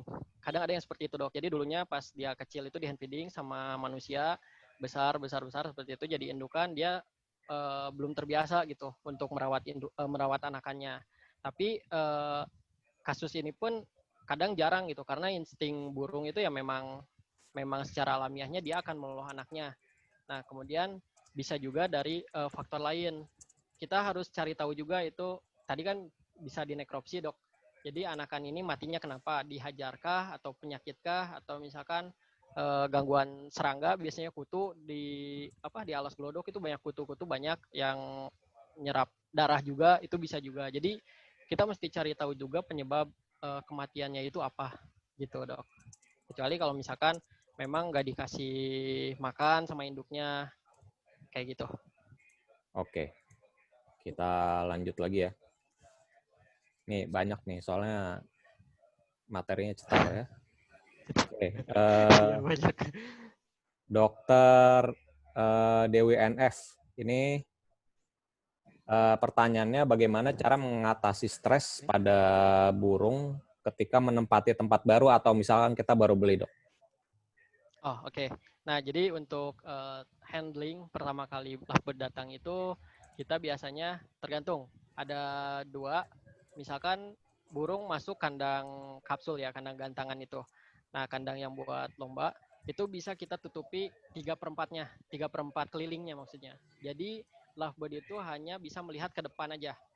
Karena kalau misalkan ngeplong gitu ya, ngeplong nggak ditutup, itu dia merasa terintimidasi dari belakang, dari samping, seperti itu Dok karakternya. Jadi ketika dia merasa aman sekeliling 3/4-nya itu, dia hanya menghadap ke depan aja, itu dia bisa meminimalisir stres juga. Kemudian sama di kandang kotak juga bisa, 3/4-nya kiri kanan, terus atas sama belakang itu kita bisa tutup juga. Jadi dia cuma ngelihat ke depan aja. Nah, terus tips lainnya yaitu tempatin di tempat yang sepi. Di tempat yang sepi dulu untuk 1 hari atau 2 hari gitu. Jangan dulu ditempatkan di tempat yang banyak orang berlalu lalang. Itu juga bisa memicu stres. Kemudian biasanya kalau untuk dokter ya untuk dokter ini bisa diberikan juga acetaminophen untuk menurunkan stresnya gitu. Jadi sebagai anti stres, vitamin acetaminophen juga bisa diberikan kayak gitu. Oke, pertanyaan berikutnya ini genetik nih. Jadi dari Dr. Hoirini Sayer Diani, pertanyaannya kan sekarang ini banyak lovebird hybrid ya, hasil persilangan dari beda spesies. Pertanyaannya, indukan hybrid ini masih bisa menghasilkan marking dari lovebird yang non-hybrid atau enggak, Dok? Ya, nah jadi pentingnya kita memilih indukan tuh di sini. Jadi untuk yang kita bedain lovebird itu hobi ada 2 Dok. Jadi yang kekekan gitu kan, singing kontes, ada juga yang memang jalur mutasi. Nah untuk jalur mutasi ini memang pemilihan indukan itu harus bagus. Kalau kita indukannya aja dapat hybrid itu susah, lama untuk memurnikannya kembali gitu. Misalkan tadi fishery dengan perso itu masih bisa produksi ke bawahnya gitu karena sama-sama jenis airing, kecuali airing dikali non airing gitu, misalkan fishery dengan Roseocolis tadi dikawinkan itu sudah pasti mandul, dia tidak bisa menghasilkan keturunan gitu. Tapi jika sesama airing kita kawinkan itu masih bisa menghasilkan, cuman yaitu tadi susah untuk memurnikannya kembali. Jadi sebaiknya memang cari indukan itu yang bagus gitu, jalurnya memang murni. Itu bisa dimurnikan kembali gitu. Misalkan ada jenis fishery tapi cemong gitu, ada helm seperti perso, itu banyak kejadian biasanya di burung-burung untuk singing kontes itu banyak. Nah itu susah untuk memurnikannya kembali. Jadi kita nantinya bingung ini mau di persoin atau mau di fisheryin gitu. Nah gitu Dok. Jadi untuk bermain mutasi memang banyak sih sekarang juga untuk para breeder yang memang di jalur mutasi ini biasanya mereka mempertahankan kemurnian genetiknya itu. Gitu Dok. Oke, ini sementara saya bertanya dulu kepada Dr. Binol nih. Untuk Dr. Binol ini kita sampai jam berapa, Dok? Dr. Suwardi bisa sampai jam 10? Bisa, sampai subuh ayo. Aman. Sikat ya, berarti lanjut ya. Oke. Boleh, silakan. Ini pertanyaan berikutnya dari Dr. Maya. Jadi pertanyaannya, hal-hal apa saja yang perlu diperhatikan ketika terjadi perubahan suhu atau kelembaban secara signifikan di lingkungan kandang, Dok? Dan kemudian penyakit apa aja yang bisa muncul akibat hal itu? Oke, jadi untuk suhu, biasanya karena kebetulan kemarin saya kerja di daerah Cipanas, suhunya dingin, maka tidak terlalu bermasalah sih. Jadinya untuk suhu memang tidak ada treatment khusus gitu untuk di sana. Tapi untuk daerah-daerah yang memang panas, seperti misalkan di Jakarta, di Surabaya, kadang ada orang-orang yang memasang AC, Dok. Gitu. Jadi di dalamnya tuh dipasangin AC untuk menstabilkan suhunya. Kemudian untuk kelembaban tadi, kelembaban yang ideal kan 60-70%. Nah, di situ biasanya kita menggunakan humidifier maupun dehumid. Humidifier itu bisa menggunakan kipas yang ada option mist atau kabutnya, itu kita bisa menggunakan itu. Atau kalau misalkan terlalu rendah, kita bisa spray dengan air saja kandangnya gitu. Jadi kita semprot pakai air. Nah, itu nanti kelembabannya akan naik lagi. Kalau misalkan sudah di bawah 60 misalkan, itu kan sudah sulit gitu. Kalau misalkan hanya mengandalkan kipas dengan opsi mist ini. Nah, untuk penyakit sebenarnya banyak banget penyakit itu dari dari kelembaban yang tinggi. Banyak bakteri, jamur yang bisa tumbuh dari kondisi lembab ini. Jadi kalau misalkan penyakitnya apa, ya itu banyak sih gitu kan. Bisa snot, bisa terus apalagi ya pox virus, bisa patek biasanya kalau di kalangan peternak itu namanya patek. Jadi luka-luka kayak gitu, benjol-benjol itu bisa. Belum lagi yang lain-lainnya banyak karena kan bakteri, virus biasanya lebih cepat berkembang itu di lingkungan yang lembab. Begitu dok.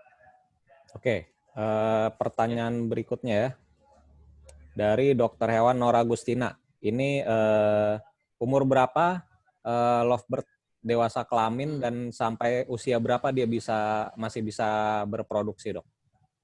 Oke, jadi lovebird itu bisa dikawinkan mulai dari 7 bulan, dok. Gitu. Malah kadang-kadang ada yang umur 5 bulan itu udah mulai kawin dia. Tapi ini tidak disarankan karena walaupun dia birahi, secara organ reproduksinya dia belum siap gitu. Dan kalaupun dia mengeram, menetas, itu biasanya anaknya juga mati karena belum keurus. Ya istilahnya baru masih bocah, udah nikah, terus punya anak, bingung ngurus anaknya kayak gimana. Biasanya kayak gitu. Nah jadi yang direkomendasikan memang umur 1 tahun itu udah paling pas lah gitu, umur 1 tahun jantan maupun betinanya. Nah kemudian lovebird ini juga memiliki half time yang panjang gitu, bisa 15 sampai 20 tahun. Tetapi kalau misalkan kita breeding untuk untuk ternakan itu biasanya sih maksimal hanya umur 5 tahun juga udah mulai aneh-aneh penyakitnya, bisa kanker, bisa kurus, nggak gemuk-gemuk, udah gimana-gimana. Itu sering kejadian kayak gitu. Biasanya umur produktifnya idealnya itu sampai 5 tahun. Jadi kalau misalnya udah punya 5 tahun, ya sebaiknya ganti indukan sih, seperti itu. Walaupun ada beberapa yang sampai 10 tahun, 11 tahun itu masih bisa berproduksi. Gitu, dok. Oke. Pertanyaan berikutnya ini dari Dokter Hewan Yuli Nugroho. Kalau misalkan kita dapat kasus torticollis itu treatmentnya gimana, dok? Nah, biasanya untuk torticollis ini kita mengarah ke yang paling yang paling bahaya lah gitu misalkan. Kita mengarahnya ke tetelo, dok, ND gitu. Nah, kalau misalkan di farm, karena kan kita berbicara populasi ya, bukan beda lagi mungkin kalau kita peliharanya sebagai pet gitu, 1 ekor atau 2 ekor saja. Nah, kalau misalkan di farm ini kita harus memikirkan yang lainnya, burung-burung yang lainnya. Biasanya kita tidurkan, dok, kalau burung yang udah torticollis kayak gitu. Itu kalau pengalaman saya. Jadi karena diobatin pun takutnya malah nyebar ke yang misalnya kita punya 100 lovebird. 1 lovebird kelihatan torticollis. Walaupun misalkan dia itu torticollisnya bukan karena ND, tapi kita ambil kemungkinan terburuknya gitu. Kita ambil kemungkinan terburuknya bahwa dia ND, ya udah kita tidurkan biasanya. Bisa dislokasi cervicalis, bisa dengan obat-obatan untuk etanasi kayak gitu biasanya kalau di farm. Tapi kalau mungkin di sebagai pet ya bisa diobati karena untuk virus ini kan nggak bisa disembuhkan. Jadi paling pengobatan suportif aja, vitamin, biasanya vitamin syaraf, terus obat-obat relaksasi otot kayak gitu biar dia tidak terlalu kesakitan karena kontraksi otot terus. Kayak gitu sih, dok, paling untuk treatment torticollis itu. Oke. Pertanyaan berikutnya ini dari Dr. Arya Astika. Berapa gram pakan yang ideal untuk 1 ekor lovebird per harinya, dok? Kalau gramasinya saya nggak pernah ngitung sih ya gitu kan. Cuman perkiraannya kalau di wadah itu kebetulan di saya itu ngasih makan 3 kali sehari, dok. Jadi kira-kiranya itu berapa gram ya? Kalau belum pernah ngitung sih gitu kan. Tapi kalau dari referensi itu 10-20% dari bobot badannya aja gitu. Nah, bobot badannya kan tadi ada yang 50, ada yang 40. Jadi ya sekitaran itulah. 10-20%-an kalau nggak salah per itunya. saya nggak pernah ngitung sih dok gitu ya. Gitu. Jadi nantilah kalau misalkan ada info lebih lanjut, ada referensi yang saya baca, boleh nanti saya infokan atau japri by WA boleh nanti kita ngobrol lanjut gitu dok. Oke. Kita lanjut ke ini ya, pertanyaan berikutnya. Dari Dr. Risma Diana, ini pertanyaannya mirip dengan pertanyaan dari Dr. Adistia Putra Rizky. Jadi pada Lovebird ada atau tidak program vaksinasi yang preventif untuk penyakit? Kemudian kalau ada yang recommended itu apa, dok? Nah, jadi untuk di Lovebird ini memang tidak direkomendasikan sih untuk vaksinasi, karena untuk kejadian yang disebabkan oleh virus seperti tadi misalkan ND atau POX itu cukup jarang sebenarnya dok, dan untuk POX juga tidak sampai parah, biasanya kita kasih salep juga dia sembuh gitu untuk POX, sedangkan untuk ND itu juga jarang, jadi tidak sebanyak snot misalkan seperti itu. Nah, jadi untuk vaksinasi ini sebaiknya tidak dilakukan karena apa? Nah, dengan vaksinasi ini kan kita menyebarkan gitu, mengadakan virus yang tadinya nggak ada gitu. Jadi kalaupun virusnya kena satu burung kena virus itu ya udah kita singkirkan aja yang satu itu. Sedangkan kalau kita memvaksinasi, memberikan vaksin ke populasi itu di kandang, otomatis berarti semua terpapar virus itu gitu. Jadi sebaiknya enggak sih, karena tidak sebahaya di ayam gitu, di peternakan ayam atau unggas lainnya, tidak sebahaya itu sih sebenarnya. Jadi kita lebih ke preventifnya itu ya kebersihan kandangnya, terus pakan, tempat minum, lebih ke seperti itu sih dok. Tapi kalau misalkan obat cacing, obat koksidia itu bisa diberikan, karena itu lebih sering justru itu terjadi gitu. Oke, ke pertanyaan berikutnya ya. Bentar, ini dari Dokter Ranti, Dokter Hewan Ranti. Kandungan apa dari alpukat itu yang membuat dia beracun untuk lovebird, dok? Nah ini saya lupa ya, jujur ini saya lupa dok, aduh maafkan ini ya. Tapi memang ada kandungan apa aja gitu. Saya benar-benar lupa ini kandungan di alpukat itu. Nanti mungkin bisa saya cari tahu juga atau dokter mau cari tahu juga gitu. Tapi yang saya ingat tuh memang alpukat itu beracun baik untuk lovebird maupun untuk hewan-hewan lain gitu. Ada apanya gitu. Saya lupa, ini benar-benar kelupaan dok. Jadi mohon maaf untuk pertanyaan ini saya belum bisa jawab nih gitu. Oke, ini kita lanjut dulu ya ke Dokter Denny Ferdiana. Bagaimana treatment untuk lovebird yang macet bertelur ya, dok? Oke, nah ini kurang lebih sama ya kayak tadi. Jadi kita perhatikan saja nutrisinya, ada yang kurang atau enggak. Nah mungkin tadi produksinya juga terlalu diforsir.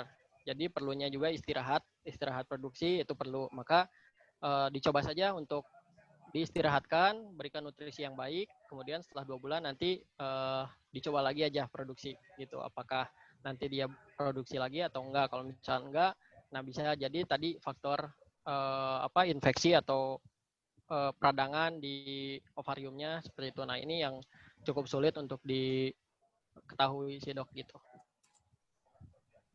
Oke, ini nyambung pertanyaannya nih dari Dr. Rio Aditya lagi.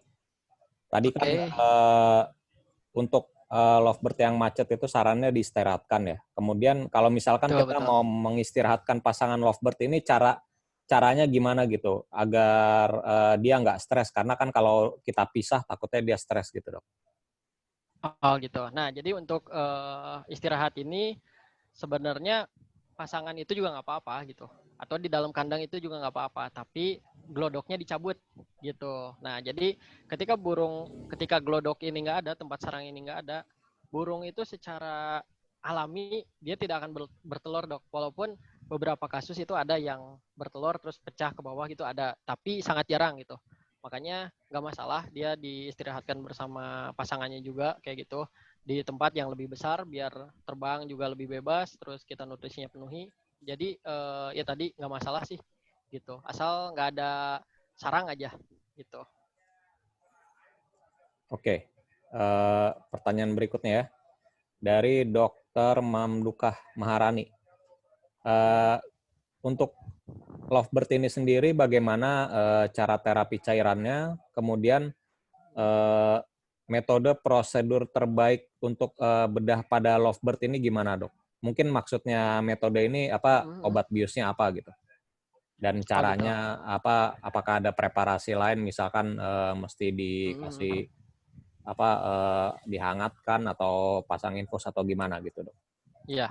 Nah, jadi untuk kasus-kasus yang saya alami untuk lovebird ini belum pernah sampai surgery sih.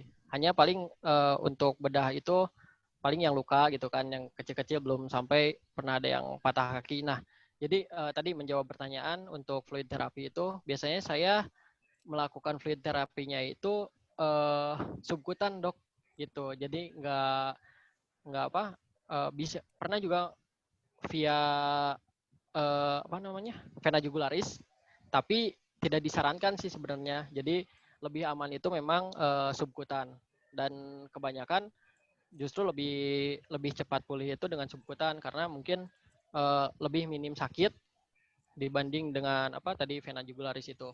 Nah, kemudian tadi untuk bedah saya menggunakan ketamin silazin biasanya, sama seperti itu. Untuk dosisnya juga sama dengan parrot lain, 10 miligraman lah gitu per kilogram berat badan.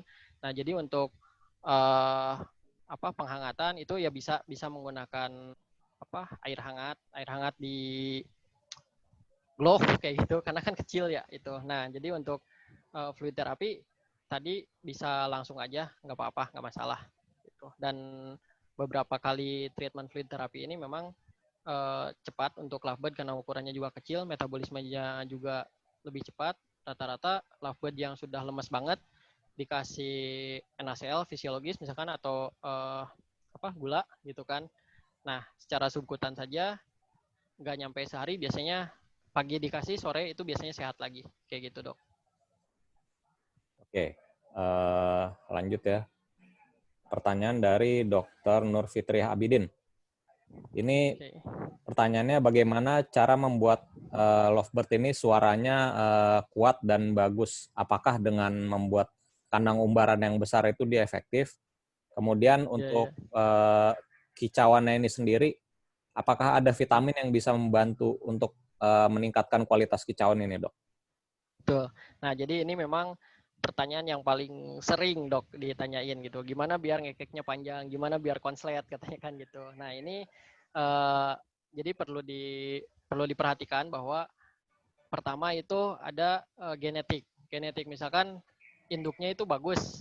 Nah, anaknya juga biasanya bagus. Tapi ada juga induknya yang nggak bagus gitu, nggak ngekeknya tuh nggak kepanjang, tapi anaknya bagus gitu. Nah, ini pertama yang genetik. Kedua, kita bisa juga melihat pola perawatannya seperti apa. Pola perawatannya itu bisa dari kadang dimandiin, ada yang dimandiin malam, ada yang dimandiin, diberenangin gitu kan. Nah, pola perawatan ini memang tadi hasilnya akan beda antara burung yang diumbar dengan burung yang hanya di kandang kapsul tadi. Jadi untuk di kandang umbaran biasanya nafasnya tentu bakal lebih panjang karena dia kan beraktivitas bolak-balik terbang seperti itu. Nah, kemudian faktor lain itu mastering. Jadi lovebird dan parrot-parrot lainnya itu kan bisa menirukan atau bisa mengingat suara, warna, dan bahkan katanya juga bisa membedakan rasa gitu kan, yang pernah saya baca itu. Nah, jadi mastering ini juga perlu. Jadi saat burung masih kecil, kita latih dengan memperdengarkan suara lovebird yang panjang, misalkan kita download lovebird yang juara suaranya kayak gimana. Nah, itu kita dengerin terus ke lovebird, nanti dia juga bisa ingat dan meniru suara seperti tadi gitu. Jadi banyak faktor, Dok. Untuk vitamin nggak ada yang instan. Misalnya kita kasih vitamin ini, wah dia langsung ngekek panjang, itu nggak ada. Hanya saja ada beberapa referensi gitu. Ada buku yang menuliskan bahwa untuk burung itu suaranya itu dipengaruhi oleh hormon. Nah, gitu. Jadi ketika penelitiannya itu, tapi bukan di lovebird ini ya. Nah, penelitiannya itu dia memberikan hormon testosteron kepada betina gitu. Jadi ternyata si betina ini bisa menyerupai suara jantan, katanya kayak gitu. Itu ada, saya pernah baca di jurnal. Namun ya efek samping dari pemberian testosteron atau hormon itu sangat tidak bagus, bisa menyebabkan kanker juga di burung. Kemudian penurunan produksi hormon alaminya. Jadi untuk para hobiis gitu kan, untuk para kekekers gitu yang senang sama singing kontes, sangat tidak disarankan untuk pemberian hormon ini gitu. Karena di samping pemberian tidak didampingi atau bukan oleh dokter hewan ini sudah menyalahi aturan, malpraktek, dan ini juga bisa membahayakan. Jadi bukannya burungnya bagus, malah nanti lain-lain lah gitu, mati lah atau kanker lah kayak gitu. Jadi memang tidak ada yang instan dok untuk pengen ngekeknya bagus ini, nggak ada gitu. Jadi memang tadi perawatan dan nutrisi yang bagus seperti itu. Nah jadi kuncinya memang kalau mau ngekek ya harus birahi itu sih. Tapi kalau birahinya ketinggian juga malah nggak ngekek. Jadi ya dicarilah gitu kan. Trial and error seperti itu. Oke. Ya. Kita masuk ke pertanyaan. Ini masih ada 3 pertanyaan lagi nih. Dari dokter hewan Natria S. Pertanyaannya, kalau misalkan terjadi kasus egg binding yang berulang itu, treatment yang harus kita berikan apa? Kemudian misalkan suplemen atau obat-obatannya. Kemudian kalau diberikan kalsium itu bagusnya sediaannya yang seperti apa, dok? Nah, oke. Jadi untuk egg binding ini memang salah satu penyebabnya juga kurang kalsium, kurang vitamin juga bisa gitu kan. Nah, untuk treatmentnya itu kita bisa berikan kalsium yang alami, dok. Bisa dari grit. Grit itu biasanya ada yang jual juga, grit terdiri dari kulit kerang gitu. Itu campuran udah kecil-kecil. Atau bisa kita beri tulang sotong. Gitu. Tulang sotong banyak juga yang jual. Atau untuk sayuran kita bisa beri brokoli. Itu sumber kalsium alami yang bisa diberikan untuk burung. Nah biasanya memang kasus-kasus egg binding ini burung yang kurang kalsium, telurnya itu nggak keras gitu. Telurnya lembek dan kalsium juga berperan dalam kontraksi otot. Nah gitu. Jadi ketika kurang kalsium juga burung lemas, terus telurnya juga lembek, makanya biasanya terjadi egg binding tersebut. Gitu. Jadi diperbaiki saja nutrisinya, dok. Sama biasanya faktor predisposisinya juga itu kondisi badannya, obesitas tadi, ngelemak. Biasanya burung-burung betina yang ngelemak itu lebih sering kejadian egg bindingnya dibanding yang ukuran tubuhnya itu normal. Oke, gitu, dok. Kita lanjut lagi ya. Ini ternyata ada yang nanya lagi, jadi nambah lagi pertanyaannya. Oke, sampai pagi ya. Gaspol. Dari Dokter Isti. Pertanyaannya ini dia pernah dapat kasus lovebird yang keluarnya suka muntah, tapi mungkin sehari itu 2 kali. Dia makannya masih bagus. Itu kira-kira penyebabnya apa dan penanganannya apa, dok? Oke, nah kita juga ini lovebird-nya umur berapa gitu, terus penanganan itu di hand feeding atau makan sendiri. Jadi biasanya kalau lovebird yang di hand feeding sering muntah itu karena kebanyakan dikasih makannya. Itu biasa terjadi juga. Karena maksimal itu biasanya 5 mili sampai 7 mili saja untuk hand feeding anakan itu. Kadang ada yang diberikan sampai 10 mili. Jadi otomatis pasti dimuntahin lagi. Nah, ini untuk kata dokter Isti usia 1 tahun makan sendiri. Nah, kita bisa ngecek juga ada kejadian juga bahwa kalau muntah itu ada sesuatu sudah pasti ada gangguan di temboloknya. Kita bisa cek dari muntahannya itu baunya seperti apa bau biasa atau bau asam seperti bau tape kayak gitu. Nah kalau misalkan baunya asam itu sudah pasti ada fermentasi di temboloknya. Nah biasanya ini jamur, karena jamur gitu. Jadi saran saya kalau misalkan masih kejadian seperti itu, di flushing aja, temboloknya di flushing dulu. Kita berikan NaCl boleh, air boleh, kemudian diberikan obat anti jamur. Tadi bisa nistatin bisa, karena nistatin itu efeknya itu tidak secara sistemik, tapi topikal tapi di dalam gitu. Itu istilahnya gitu kan. Nah, jadi bisa diberikan nistatin untuk membunuh jamurnya. Kadang seringnya itu sih biasanya jamur. Jadi ketika pH di temboloknya itu turun, karena fermentasi asam, makanya burungnya nggak enak gitu. Sama kayak kita kalau mau muntah kan asam kayak gitu. Biasanya seperti itu sih kejadiannya. Oke. Pertanyaan berikutnya ini tinggal 2 lagi, Dok. Jadi dari Iqbal Ali Akbar ini pertanyaannya bagaimana program pakan lovebird yang akan masuk breeding itu. Jadi ini ada beberapa. Jadi bagaimana program pakannya pada saat dia akan masuk breeding, kemudian waktu meloloh anak, dan saat istirahat. Itu bagaimana agar optimal gitu di masing-masing masa ini. Siap. Jadi untuk istirahat sama persiapan produksi itu kurang lebih sama gitu. Jadi kita berikan yang nutrisinya bagus, karena untuk persiapan nutrisi kalsium, mineral, protein, dan vitamin itu kita full support di situ saat persiapan maupun saat istirahat. Karena pada saat persiapan kita mempersiapkan untuk burung ini produksinya agar bagus. Ketika istirahat kita juga memberikan nutrisi ini untuk recovery biar organ reproduksinya juga bagus gitu kan. Nah, kemudian untuk pada saat masuk produksi ini bisa dikurangi gitu kan, bisa dikurangi untuk pakan nutrisi tingginya gitu. Misalkan saat istirahat produksi atau ya saat istirahat produksi itu kita bisa berikan egg food. Egg food itu kita full aja kasih. Nah, saat masuk produksi egg foodnya ini bisa kita stop dulu aja. Jadi mereka makan bijian gitu kan. Nah, karena nanti setelah dia bertelur, beranak, baru kita kasih lagi egg food. Nah, itu kan untuk menyediakan soft food atau pakan lunaknya itu untuk meloloh anak gitu, meloloh anaknya. Jadi kalau misalnya kita kasih bijian aja, nanti kejadiannya kayak yang tadi, anaknya itu dikasih bijian masih bulat-bulat, itu nggak bisa kecerna dan mati gitu. Biasanya sih seperti itu polanya. Kita kasih nutrisi tinggi saat istirahat dan persiapan produksi gitu. Oke. Ini pertanyaan terakhir dari Dr. Erida Widyamala.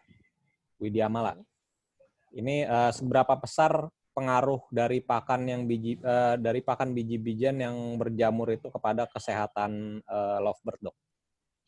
Oke.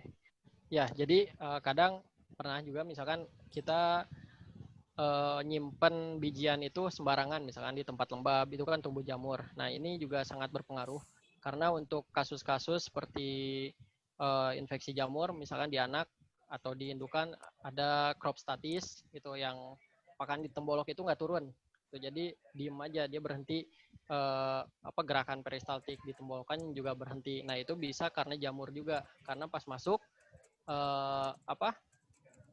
terjadi tadi fermentasi, kemudian pH-nya turun sehingga tidak bisa dicerna gitu kan. Nah, itu bisa untuk sangat berpengaruh sampai kalau misalkan terjadi crop statis, ini kita tidak tangani juga biasanya mati burungnya karena tidak ada nutrisi yang diserap gitu. Biasanya sih untuk kasus-kasus burung yang mengalami crop statis kita bisa lihat bahwa pakannya itu lebih dari 6 jam itu nggak kosong-kosong gitu, temboloknya ada. Dan kalau misalkan kita flushing, kita sedot lagi tuh makanan yang ada di temboloknya, itu biasanya ya baunya seperti tape gitu, bau fermentasi seperti itu. Gitu. Jadi sangat berpengaruh. Sebisa mungkin memang untuk bijian itu kita simpan di tempat yang kering itu, nggak lembab biar tidak tumbuh jamur. Gitu, Dok. Oke. Ini ada pertanyaan tambahan nih dari Dr. Risti. Untuk nistatin untuk flushingnya itu berapa banyak, Dok? Oke, kalau nistatin itu, nah tergantung sediaannya. Biasanya sih saya itu bikin nistatin 2 gram dilarutin sama 10 mili air gitu. Jadi 2 gram nistatin mentahannya itu kita rutin sama 10 mili air, ditetesinnya itu paling 3 tetes 4 tetes. Biasanya kayak gitu untuk pengobatan di crop statis ini biasanya. Gitu. Oke. Ya, dengan ini sama-sama. Sesi tanya jawab sudah selesai ya. Oke, terima kasih kepada Dokter Suwardi. Kemudian sama-sama dok. Pertanyaan tadi beberapa dipilih salah satu ya untuk banyak. Ya untuk nanti untuk dok, bingung. Door prize nanti diumumin di belakang aja. Oke, baik. siap. Ini sementara sekarang saya kembalikan kepada Dokter Binol dulu. Dokter Binol, silakan dok.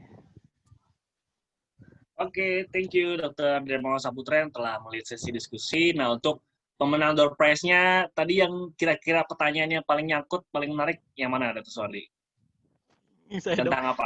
bagus semua dok pertanyaannya loh. Saya bingung ini gimana ya. Tadi yang mana ya tadi ya? Aduh bingung dok. Mesti baca lagi kayaknya ini. Baca lagi. Bingung dok, banyak bener.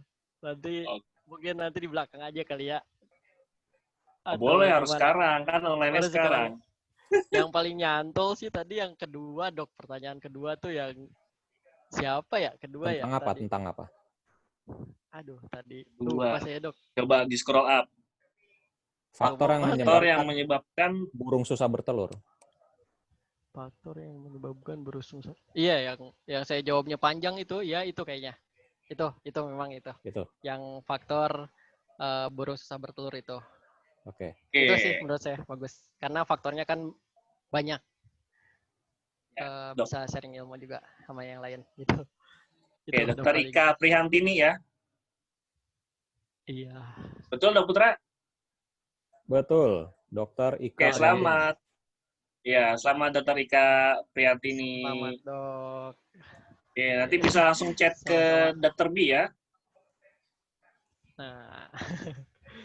Oke, siap. Baik. Terima kasih banyak Dr. Putra. Dan sebelum selesai ini, karena semua pertanyaannya dibabat habis oleh Dr. Suwardi, jadi yang tadi tanya-tanya, jangan lupa untuk subscribe ya. YouTube channelnya Dr. Suwardi dan juga akun Instagramnya. Nanti saya akan share nih. Mungkin sebelum kita penutupan, kita bisa tanya-tanya dulu nih Dr. Suwardi terkait project side gigs-nya gitu ya. Monggo dok, ini yang pertama ada Acuk Vet. Ini apa nih dok? Iya, ya jadi ini saya baru mulai dok. Oke, nah ini saya baru mulai, jadi rencananya pengen bikin kawas-kawas untuk dokter hewan gitu. Nah kita bisa lihat desain-desainnya sih baru sedikit. Nah gitu. Jadi ini ada yang vet, terus ada yang knowing without asking. Ya kita bisa tahu penyakit tanpa nanya gitu kan kalau dokter hewan gitu. Beda sama dokter manusia. Ini kalau non vet boleh beli nggak? Non vet sebaiknya sih enggak dok gitu kan, tapi ya gimana ya gitu ya, sebenarnya sih targetnya memang vet aja gitu, karena mereka juga nggak akan ngerti sih gitu kan, knowing without asking apaan sih maksudnya gitu kan. Nah terus ini juga every vet has felt this moment, ya ngapain sih ini gitu kan, kalau orang bukan dokter hewan nggak akan tahu ini ngapain gitu kan gitu. Nah jadi ya targetnya sih memang dokter hewan gitu. Untuk berarti ini jangan lupa nih ya para viewersnya untuk memfollow akun Instagramnya @joekvet punyanya Dr. Suwardi. Dan Dr. Ika Prihantini tolong pilih salah satu dari 4 desain kaos yang ada, ya, yang kuning, yang merah, yang biru, sama size-nya, ya. Tolong langsung di WhatsApp ke WhatsApp-nya Dr. Oke. For free. Gratis ongkos kirim juga. Dan selain itu, selain Acuk Pet nih, Dr. Suwardi juga punya akun YouTube channel namanya Double Pet. Nah, ini apa lagi nih, Dok? Ya, ini Double Vet ini saya udah lama sih nggak posting ya sejak corona ini karena nggak ada konten gitu. Jadi di sini sih saya cuman bahas mengenai hewan-hewan, kebanyakan hewan yang memang saya pelihara sendiri gitu dok. Jadi kita bahas mengenai jenisnya seperti tadi aja, jenisnya, pemeliharaannya, terus penyakitnya apa, biasanya seperti itu. Ya doakan mudah-mudahan nanti jika sudah di Arab, saya bisa upload lagi mengenai raptor mungkin di sana, mengenai burung falcon gitu di channel YouTube saya. Doakan saja semoga corona cepat berakhir gitu dok. Ya, yang tadi sudah bertanya dan dijawab pertanyaan, jangan lupa untuk subscribe YouTube channel Double Vet ini dan juga akun Instagramnya Acuk Vet ya. Awas kalau nggak dikirimin tadi ya. Terutama Dr. Ika. Iya. Oke, thank you dok. Kita sampai pada akhir acara, closing statement dari Dr. Suwardi. Nah ini tolong dijelaskan nih dok. Bangga? Iya. Nah ini saya senang banget nih sama ayat Quran ini, An-Najm ayat 39.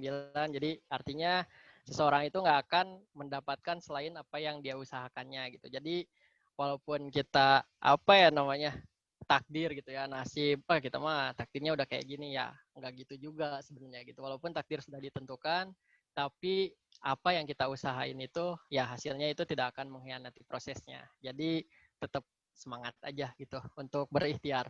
Itu Dok, mungkin kurang lebihnya seperti itu dari saya. Oke, siap. Terima kasih banyak. Sama-sama Dok. Nah, saya stop share dulu. Dan nanti untuk materinya boleh dibagikan kepada seluruh peserta yang sudah melakukan registrasi? Boleh, Dok. Nanti saya kirimkan PDF-nya. Ya. Nih, langsung Dokter Ika. Oh, kok Dokter Yuli itu yang tahu nih size-nya XXS triple XL ya? Enggak. Nanti salah kirim dimarahin kita.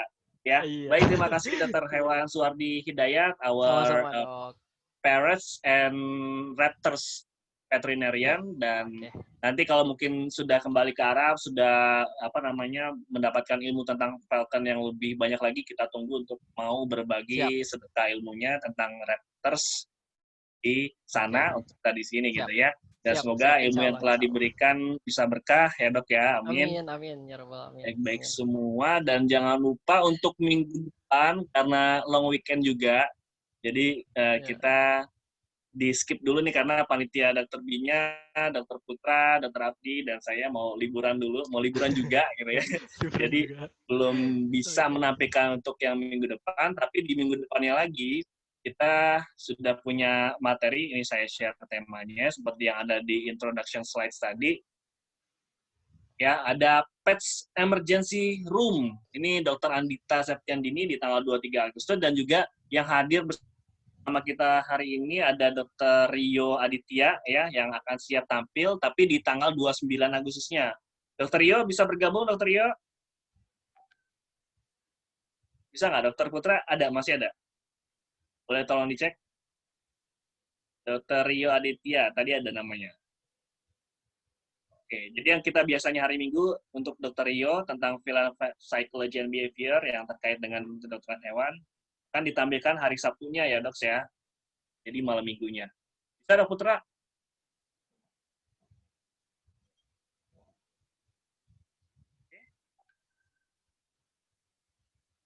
Nggak bisa, kalau nggak bisa nggak apa-apa. Oh, langsung jawab. Siap. Nah, oke, tanggal 29 berarti kita malam mingguan akhir bulan bersama Dr. Rio ya. Siap, Dok. Ya, oke, siap. Terima kasih banyak. Kita tunggu CV, foto-foto, dan presentasinya.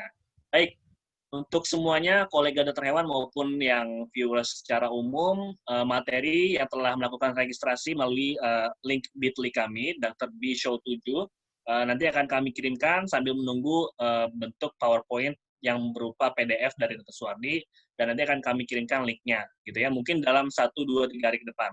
Jadi, insya Allah dalam seminggu ke depan akan sudah kami kirimkan materinya. Dan terima kasih banyak sekali lagi Dr. Hewan Suwardi Hidayat, the Parrots and Raptors Veterinarian, yang telah menjadi pemateri podcast ke-7 Dr. B The Vet Show hari ini. Jangan lupa follow akun Instagramnya Acuk Vet dan juga Double Vet punya Dr. Suwardi, dan juga tentu saja follow akun Instagramnya Dr.B_The Vet Show, dan juga like dan subscribe Dr. B The Vet Show di YouTube channel kami. Dan video rekaman hari ini akan kami juga posting di Dr. B The Vet Show YouTube channel. Mungkin dalam minggu depan juga. Jadi bisa kembali melihat review video-video ataupun menjelaskan pertanyaan-pertanyaan yang dijawab oleh Dr. Suwardi. Baik, terima kasih dokter hewan semua, para viewers yang telah berkenan untuk menghadiri podcast ke-7 kami hari ini. Saya Dr. B dan juga co-host saya Dr. Putra. Dr. Afdi Pratama yang telah menjadi tim Dr. B The Vet Show mengucapkan terima kasih banyak atas perhatiannya, atas viewersnya hari ini. Semoga besok semangat bekerjanya dan selamat beristirahat, dan semoga pandemi ini segera berakhir sehingga Dr. B The Vet Show bisa ketemu langsung secara offline dengan training-training yang tentunya ya. Baik, terima kasih banyak. Billahi taufiq wal hidayah. Assalamualaikum warahmatullahi wabarakatuh. Selamat malam dan selamat beristirahat. Warahmatullahi wabarakatuh. Pak Veteriner. Thank you Dr. Suwardi. Sama-sama Dok. Mari. Semuanya.